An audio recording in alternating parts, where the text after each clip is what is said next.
Let me guess, you've been grinding solo queue, but no matter what you do, you are stuck in the same rank.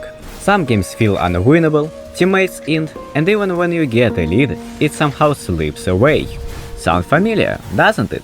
Well, today we will fix most of your problems. These 5, actually 6 essential tips will completely change how you approach solo queue. I personally use them all the time, and I'm sure they will help you too. Alright, let's start off by flipping the script on something a lot of players get wrong.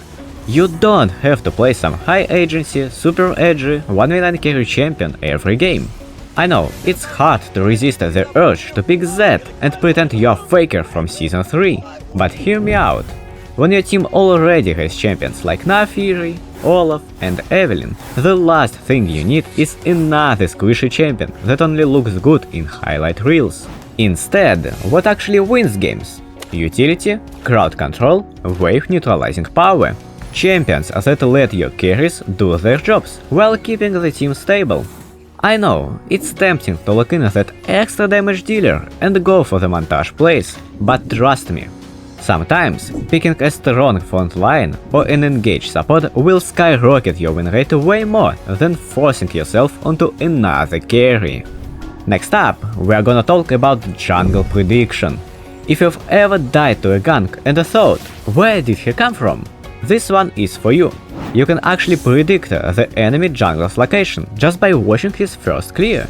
If he starts bot side, you know he is likely passing top. If he starts top, then expect a bot side gank. Also, take note of when he first appears on the map. If you see him bot at 320, he probably cleared all his camps and will pass towards top very soon. Use this information. If you are a laner, ward accordingly and play safe when you know you are gankable. If you are a jungler, track him and counter gank or invade. A little map awareness can save your life and win more games. You know what can also win you more games? Here's a super simple yet effective tip. Ping more often. And I don't just mean missing pings, I mean actually telling your team what you wanna do. If you wanna dive, ping it. If you see the enemy jungle topside, ping it. If you wanna reset, ping that you will recall, so your teammates won't take a terrible fight while you are shopping. Synergy is so much better when you communicate. And since solo queue is filled with tunnel vision players, pings are your best friend. Use them effectively, and your team will magically start making better plays. Or at least they will stop perma-fighting for fun. By the way, about this. It's a huge one, understanding your win condition. Not every game requires you to smash lane and go 10-0. If you are on a champion like Kayle, Kassadin or Senna, your job isn't to stomp early, it's to scale and survive. So don't throw yourself into unnecessary fights trying to make things happen when you already have the win condition. Instead, play safe, farm and hit your power spikes. On the flip side, if you are playing some Renekton or Lee Sin, you have to get a lead early on, or you will lose automatically after 25 minutes.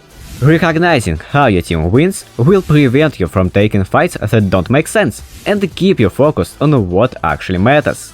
Well, if your win condition is hope the enemy team disconnects, then by all means, keep flipping fights. Alright, Montajo, give me some mystery music. Nice. Let's talk about the Summoners Rift big mystery. Fog of War. No, but seriously, why is it there all the time? I didn't see any rain out there. Anyway, Fog of War is one of the most underused weapons in League. I personally love to overstay, hide in fog, move to the bush, and then make my enemy a surprise Pikachu. It's just satisfying. You don't always have to be visible on the map. If you disappear into the jungle for just a few seconds, the enemy team will start second guessing everything. They don't know if you're putting vision, making a trap, or just recalling for your items. The uncertainty alone makes them play worse. High-elo players abuse this constantly. They fake recalls, vanish into the shadows, and force enemies to hesitate or miss position. Use this to set up ambushes and apply pressure in your games. Now, let's talk about one of the biggest patterns I see in lower elos: overforcing when ahead. It's like clockwork. A team gets a lead, wins a big fight, and instead of resetting and playing smart, they just keep fighting over and over again, until they throw it all away. You've probably seen it a million times, maybe even done it yourself. You feel unstoppable, you are sitting on 3k gold, and then suddenly the enemy team responds with fresh items, full HP and a full mana. Meanwhile, you are fighting with unspent gold and without your important buttons. And just like that, the lead is gone. The best players know when to slow down. Take your win, reset, buy your items, and then look for the next play.